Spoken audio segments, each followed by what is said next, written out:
Treviso si prepara al Natale. Sì, a Natale a Treviso la grande rassegna di eventi natalizi con una città davvero che si presenta nel migliore dei modi grazie al coinvolgimento delle scuole, delle associazioni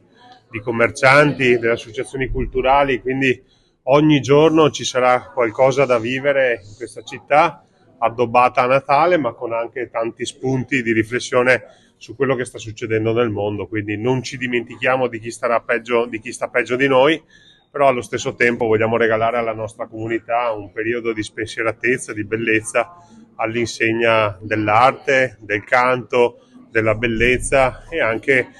ci sarà la tradizione attraverso i gruppi folcloristici, non mancheranno ovviamente i presepi, quindi davvero una ricca proposta per una città che insieme alla mostra vuole presentarsi nel migliore dei modi nei confronti dei trevigiani e dei tantissimi turisti che sono qui in città. E per il Capodanno? Capodanno in piazza, ovviamente, con Radio Company,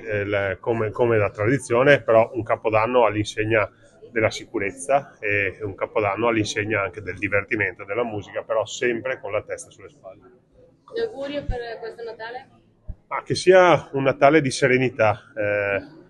Noi siamo fortunati a vivere in una città come Treviso, però non possiamo dimenticarci di coloro che proprio in questo momento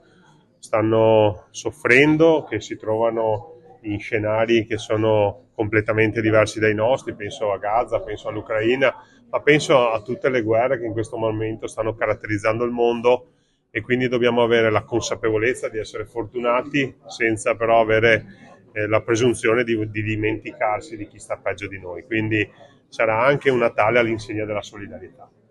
Sindaco, si parlava dell'idea di